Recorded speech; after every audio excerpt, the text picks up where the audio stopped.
everyone. Welcome to the Quantum Bridge again. And it's my great pleasure to welcome Dr. Kia Pruitt back. Hello, Kia. Welcome back to the Hello. show. Hi, Casper. Hi, Gary. Thank Hi, you. family out there. So, as usual, in this instance, I will pass over to Casper, who will go through what we're going to talk about today. Yeah, thank you, Gary. Yeah, and hi and welcome, Kia. It's lovely Thank to see you. you for a second time. Thank It's always a joy to have you on. So today, one of the big areas for a lot of people, and we imagine quite significant amount of our audience, is the idea of humanitarian projects, what they might be, how they might be funded, how they can be taken forward, and probably not least, why are so many people in a state of pause at the moment, you. thinking, how can I move forward? I feel like I'm just waiting for something to happen, whether that be funding, whether that be some other aspect to come where all the planets align. And I think that we're hopeful that we'll have a discussion today that shows that either you might already be on that path and you're doing things you didn't even realize you're already doing. So you've got rid of that inertia and you've started moving, or that there are many, many ways that you can take action now without necessarily having billions and billions behind you. Yes. So with that in mind, here, Yes. we'd love to hear your thoughts about humanitarian projects as a whole, just generally either what you're planning to be doing, what you've already done, or what you see as that bigger picture. So anything you can start by sharing and then we can jump in would be lovely. One of the first things, thank you, Gary. Thank you, Casper. It's a pleasure and an honor being here. One of the first things I want to say is that if you're here listening to the show right now, that means that you're here for a reason. I believe that we've all of us here that are in this space as a soul family, we've been chosen to be good stewards of the money that's going to be ejected into the economy, or good stewards of the money that we'll receive if we get some type of, what am I trying to say? Kickback, or say it again. The RV? Yes, the RV. Yes, some type of exchange, which a lot of us are doing currency exchanges. So we were chosen, I believe, to be a steward over this money and to do something for the good of humanity. So it's important not to wait, because we've already been tapped. We already feel some type of passion. And I believe that everybody has a humanitarian project within them, whether it be something that you're passionate about or something that has caused you concern. For example, in my family, Gary and Casper, we have fought drug addiction. Not my particular generation, but my father's generation, on my father's side. A lot of uncles and aunts, and even my dad struggled with, drug addictions. It was something I couldn't even talk about. I was ashamed. I felt bad about it, but I'm open about it now because I feel like this is something that I was able to experience, so I can do something about it. Yeah, correct. And it really, it not only bothered me, but it affected me growing up because my dad wasn't there. Yeah. He wasn't there. So he passed from complications of drug addictions. Aunts, uncles, I mean, that whole generation, friends of theirs, just heroin and different types of drugs. And while I was ashamed growing up, as I got older as an adult, I felt like the creator was telling me, you can do something about this issue that affected you and your family. You can help all the people who have suffered from these addictions. And now that's inspired me and given me a passion to, to look into drug addictions and try to develop humanitarian projects to help people who, sometimes they just fell on hard times, sometimes, and not to make an excuse, but sometimes they tried something and then they got hooked, on a drug. So I just want to let people know that there is something in you that has been put there for a reason, or even if it hasn't been put there for a reason, you can at least turn it over to be, I don't know, to work out for the benefit of others. Absolutely. Gary, have you got any observations or points to make? Well, I think one there is that maybe Kia's here her purpose is to break that cycle, maybe in her family line. Yeah. I think that's fair to say. As I watched your video recently with Susan Price, isn't it? Yes. Yeah. So, where she went through some ideas of how to form a plan of a humanitarian project. which is a good video if anyone wants to go and watch it on Kia's channel.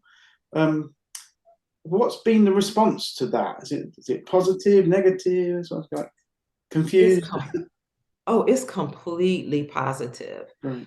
Because everybody has had some type of idea, but they didn't know how to flesh out those ideas or how to create a plan for how they would implement those ideas.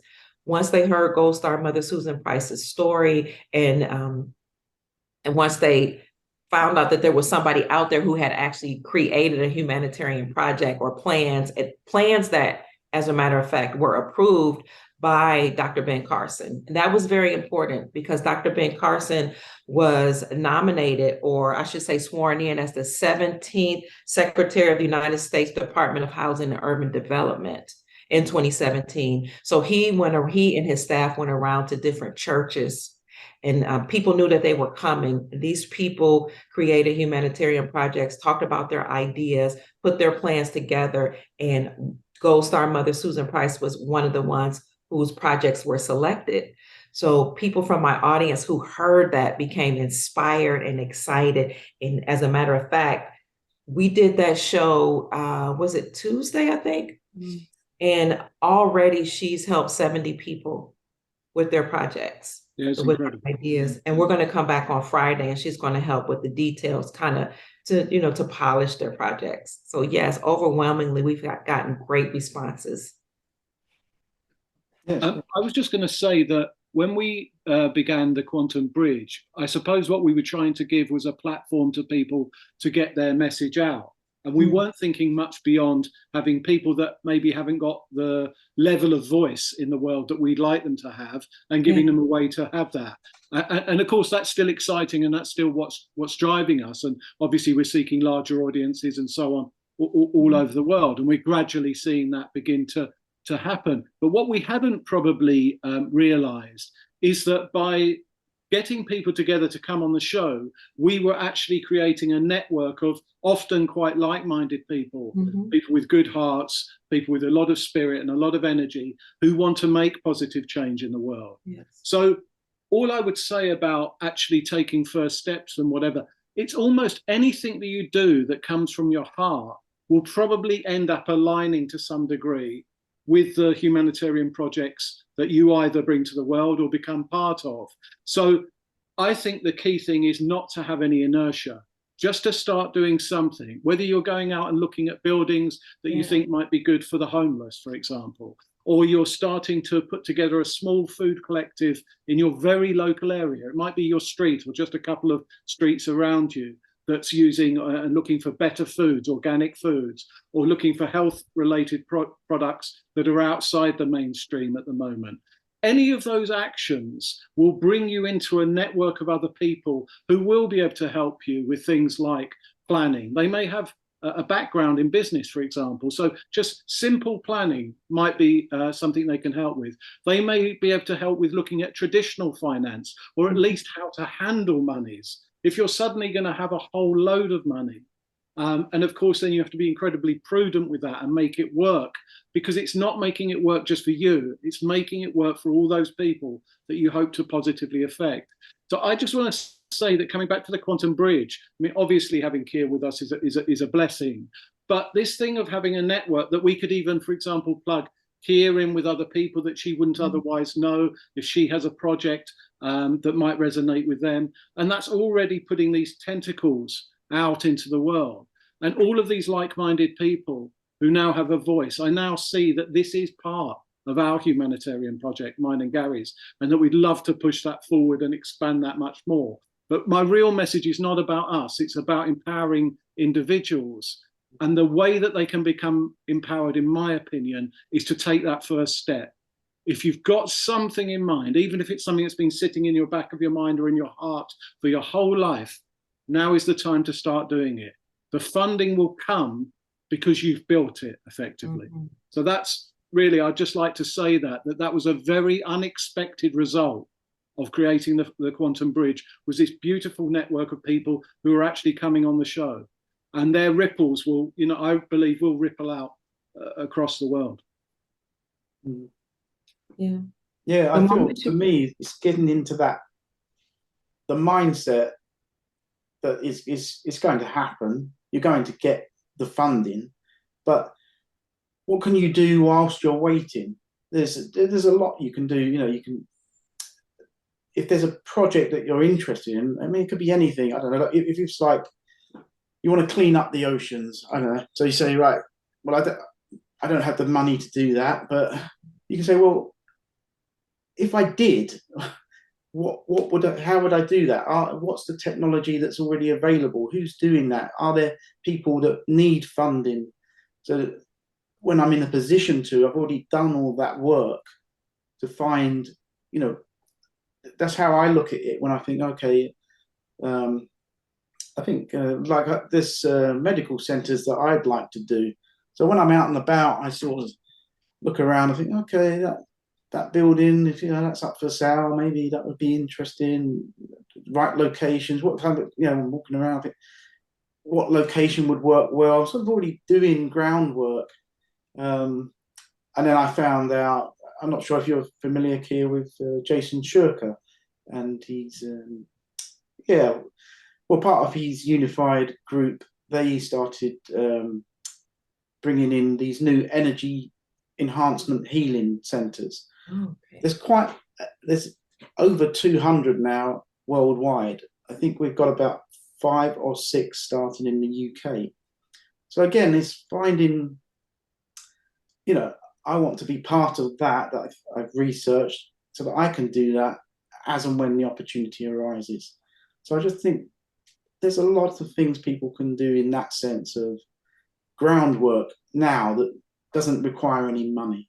It's just getting in that mindset. And if you think, well, I'm not prepared to, or I don't know how to do a massive project myself, well, maybe you can find little charities and things that resonate with you already. And you think, well, I will work with those. You don't have to be a massive entrepreneur type. I might like to do that, but I'm also aware that that's another thing, that I need to start small. Mm-hmm. That comes back to your internal work of, being realistic with yourself. Okay, well, I want to be here, but where would I start? And I think the other thing is, like Casper said, of empowering the individual. It's I really had, because I'm generous, I really had to think about not going into that savior mode of, well, here we go, let's go and save the world, and and actually take away from. I think I was actually somewhere, I was at a little local village fete type thing where they was raising money to fix a church roof, and it made me think, would I just come in and do that and take away that whole community that was baking cakes and having fun and raising money? I had to think about that. I had to think, maybe there's another way. Maybe I would say, okay, see what you can get, guys, and then I'll match it or something. Right. Yeah. You don't want to take away their ability to help themselves. Correct. And that community spirit. Yeah. I think that's very important. And I love the way you said that we might not know how to go out and just save the world, but you can start in your local community. Correct. And as simple as like what's going on in your neighborhood. Yeah. And how, you start, charity begins at home. Yeah. You start at home, you start in your local community, and then you can branch out.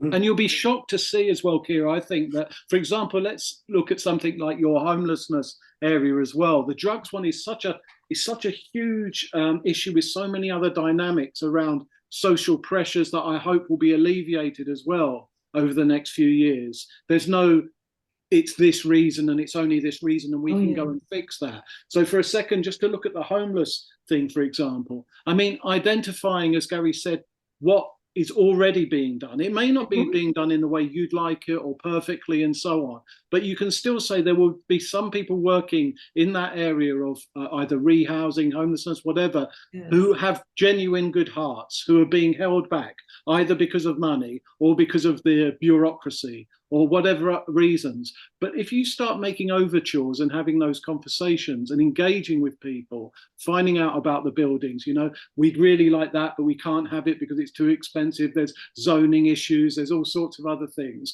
Out of those conversations, one, you'd make a lovely local network and raise your profile as being part of that, perhaps. And by the way, I'm not telling you what to do, Keir. Oh. but doing something at home like that, I also think the incredible thing when you speak to people locally is suddenly you realize that you're not just talking to people locally, you're talking to people who've got a sister here, a brother there, a cousin here, a best friend living over there, maybe even in another country. And suddenly that network of 10, 15 people, it's this whole 6 degrees of separation thing. You're like we're talking together. I mean, we're based in the UK, you're over in the States, but that's happened. All of these things will happen by taking that first step. So I would just encourage anybody not to have that sense of, I've got all these plans, but I can't do anything until I've got this 100,000, million, billion, whatever it may be. Because actually you can get a head start on this now. And I think you're much more likely to receive the funding if you're open to it, because the greater consciousness knows that you are purely going to be a conduit for this energy. Money's only really energy anyway. So if you're going to be a conduit that's there to give and to funnel this money out, you're far more likely to have more of it flowing in. That would be what I would say. Yeah, in terms of like with the homelessness, because that's another idea that I have a project that I'm working towards. When I lived in California, we had a big homelessness issue, which we still do. So what I did was I got with my nephew, who actually has a nonprofit organization to feed homeless people.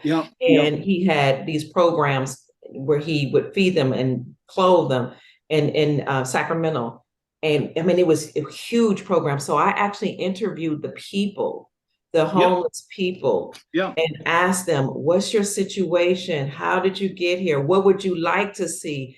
It was phenomenal because a lot of people just kind of, we don't really know what homeless people go through. A lot of people we have ideas. Some of us think they just want to be there. Some of us think it's their fault. But when you listen to the people, you get that, the idea of what they actually need. And they will even give you some ideas about how you can do certain things to service their needs. Yeah, that's beautiful. I spent some time in Santa Monica area and also in San Francisco for quite an interesting stay there.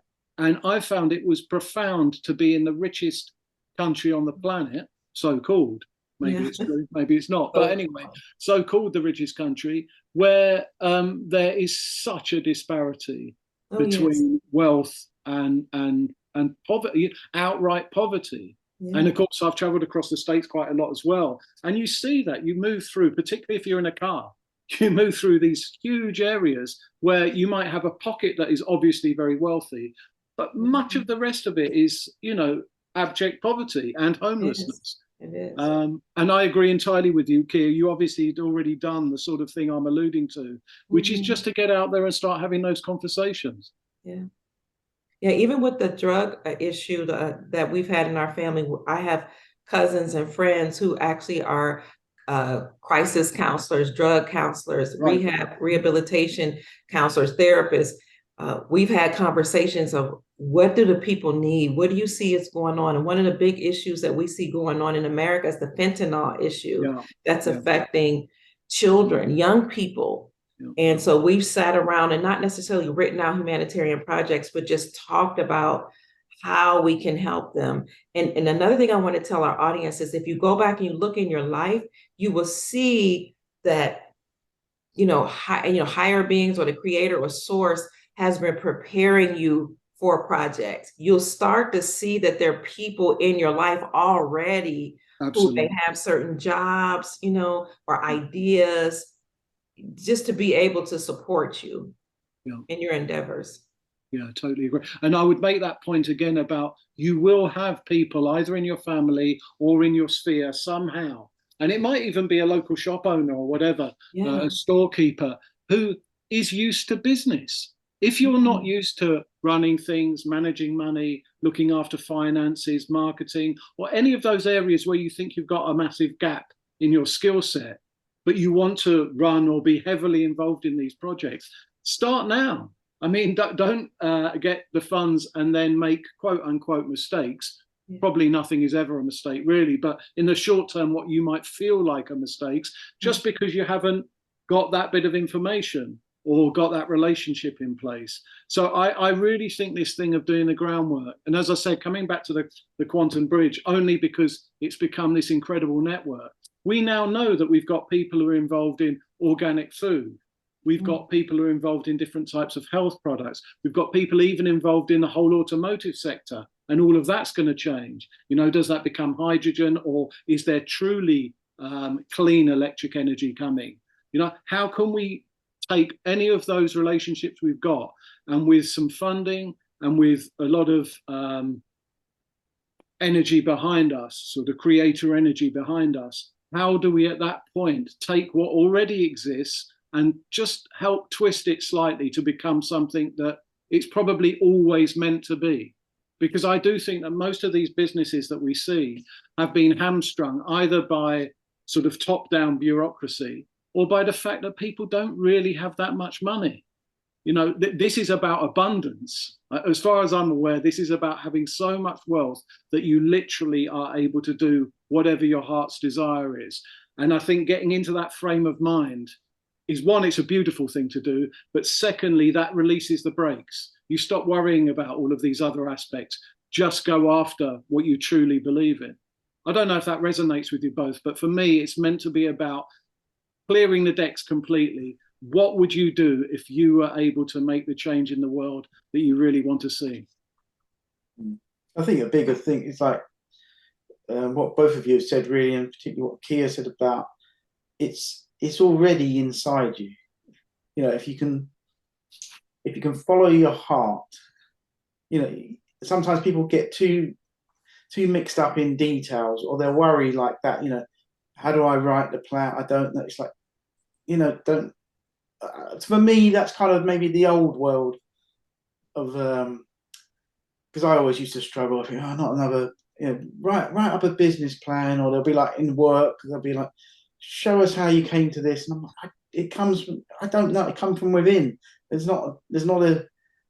I didn't look any data, or and I'll be like, I can't explain it all in the way you want it, you know. But I think I'm hopeful that we're changing into a new frequency where we can work a little bit more in that flow state of from the heart.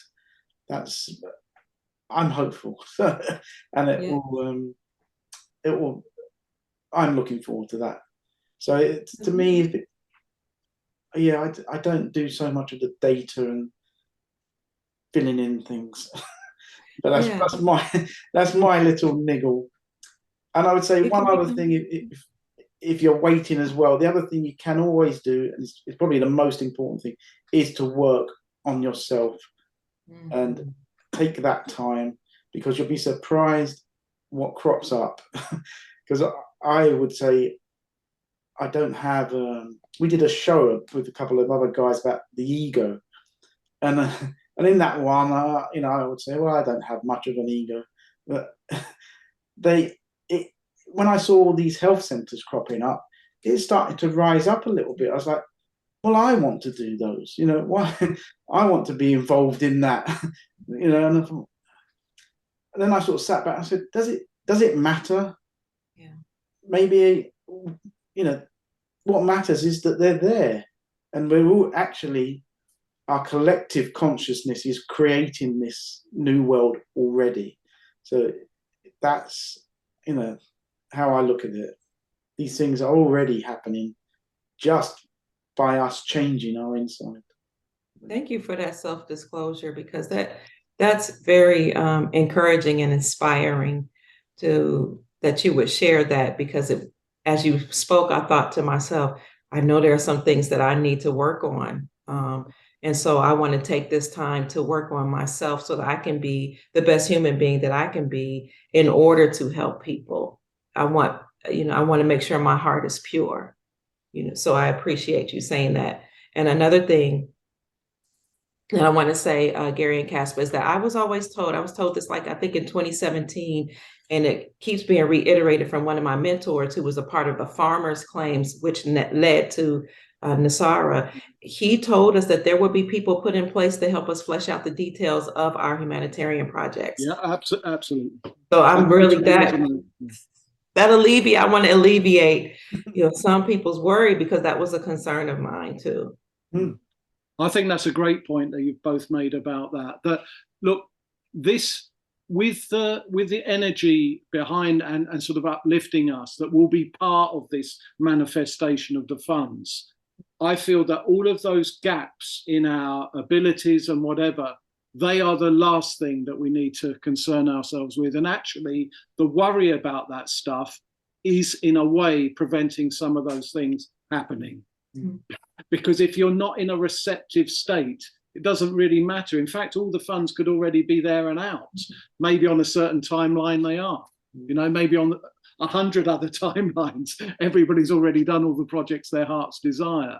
But actually, the way that we can keep this from happening is by worrying too much about how it should happen. Absolutely. And I think what both of you are touching on about those aspects that, for myself, I think it would have to be, unlike Gary, where he's talking about, which is absolutely true, that he's very good at giving things. I'd have to be very careful about, have I done the work on myself enough not to try and hold on to some of this?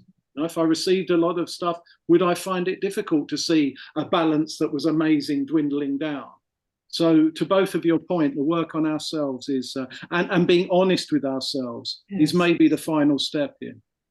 Yes, because I have a tendency to get frustrated and walk away. And I know that's something I need to work on, whether it's a discussion, an argument, a disagreement, a project. if I don't just think it's not going to work out, it just, or I don't want to be caught on the carpet, or this is just overwhelming, I might walk away. So this is something I have to work on right now, because I cannot walk away. The creators tapped me on the shoulder and said, this is going to be something that you're going to do. What'd you say? Absolutely. Yeah. I feel you've been called to this, to get over something like that. But again, actually, Kia, even that, there's two sides to what you just said there. Okay. There's the side that you're focusing on the moment, which I totally understand. It's beautiful that you're willing to be that open. But there's also, in business, there's this idea of pulling the trigger quickly. So if something isn't working, or you're hitting an obstacle for now, sometimes it is that actually there's a beautiful ability that you have as part of that to say, leave that, I'm doing this. Okay. Now, if that's just impatience, maybe it's a slightly different thing. Right. But actually, to be equipped with that ability and to recognize in yourself, this time it's not impatience, this time I just know that this isn't the correct route.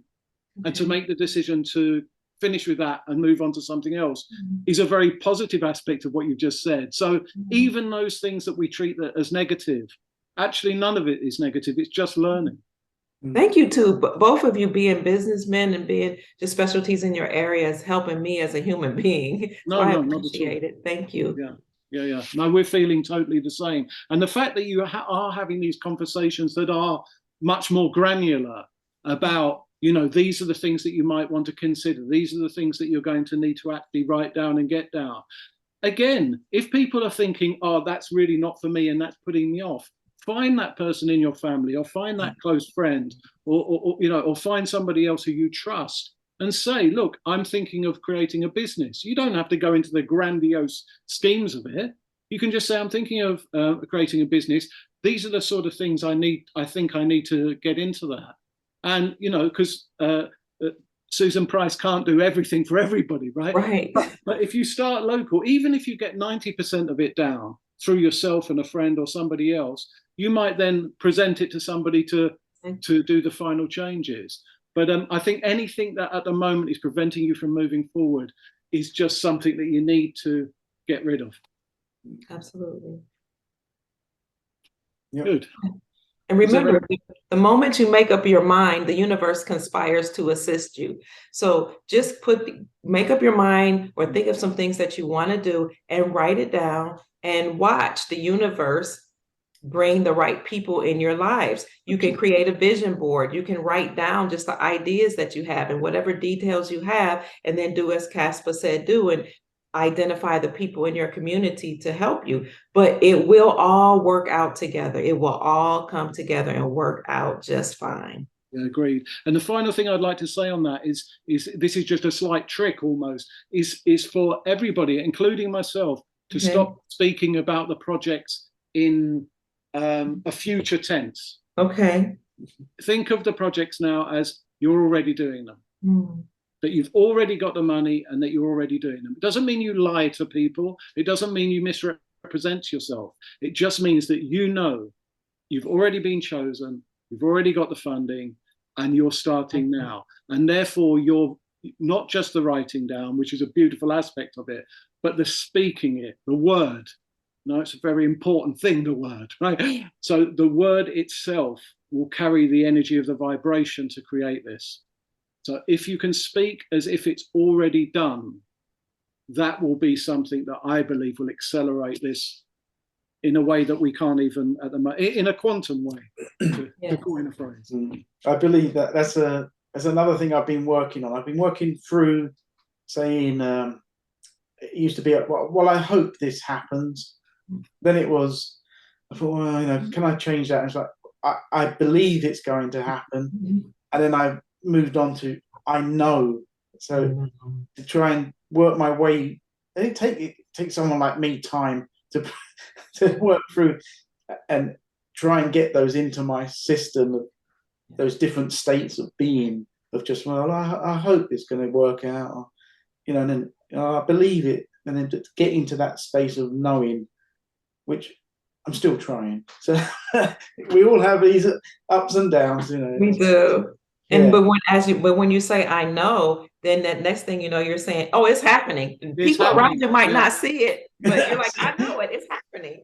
Like you both are saying, I'm walking like it's happening right now, because it is in our reality. Truly, all the things we've been talking about, we actually see it.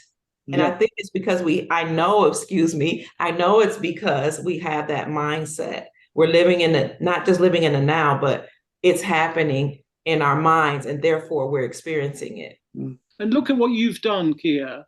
And this is historical. This isn't even in the moment or in the future. This is what you've already done with introducing people, introducing your audience, introducing now our audience to the idea of things like sound money, investing in gold and silver, actually holding and gripping your own wealth, understanding the difference between real money and fake money, for want of a better term. Look at that. Is that not a humanitarian project? Have you not already achieved? I never thought of it like that. Well, I do.